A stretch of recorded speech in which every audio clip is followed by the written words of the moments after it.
Welcome to Web Handling. My name is Dave Roisum. I am very excited to begin a new short series on Design for Manufacturability with a long missing web handling emphasis.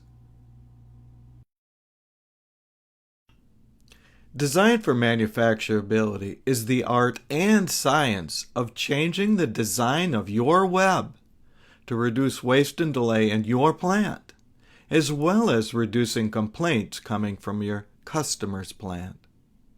What we might change is material or chemical properties, geometries, or geometrical tolerances. The reason why we would do this, as always, is to make more money. Of course, whatever we do must still satisfy the customer's needs. Even so, it can be limiting and presumptuous to think that you really know what the customer needs in any detail.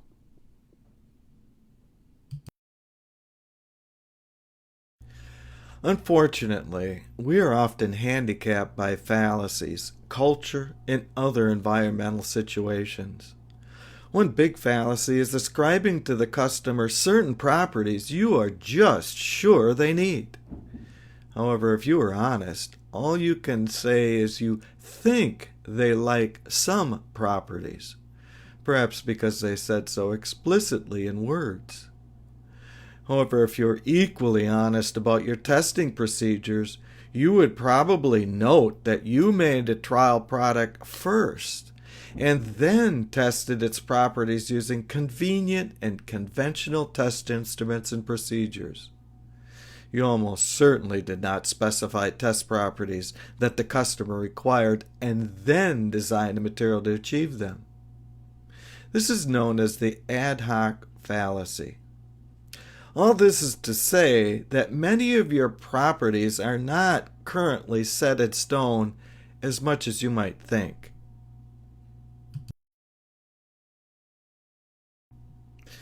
However, the number one fallacy is that you can't change the web. Yes, it is true that some products are more difficult to change than even perhaps start from scratch with a new product and a new approval. Examples here include those highly constrained items, such as drug products regulated by the FDA and aircraft parts regulated by the FAA. However, most of us are not really so constrained. However, all of this is a non sequitur. By this, I mean that the whole point of DFM is the design of the product before the customer sees it for the first time. After that, it would be called RDA, or redesign for manufacturability. All this is to say that many of your properties are not currently set in stone as you might think at the initial design stage.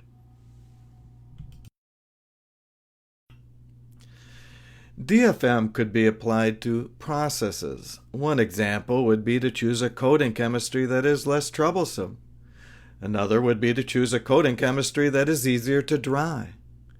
However, our focus in this series is the more neglected areas of web handling.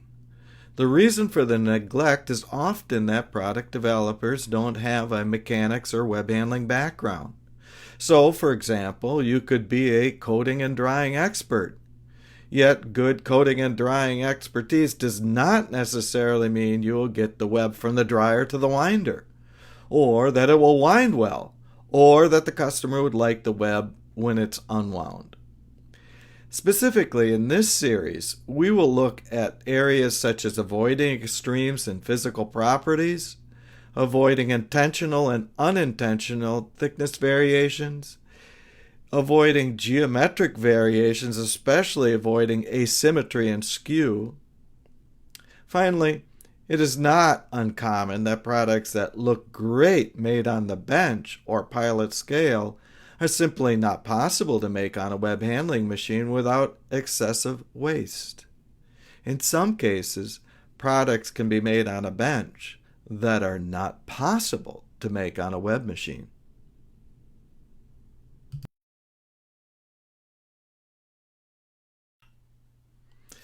Thank you so very much for watching this module in my Plant Practical video series. Stay tuned for the next clip where we will talk about the risks of just a few specific material properties.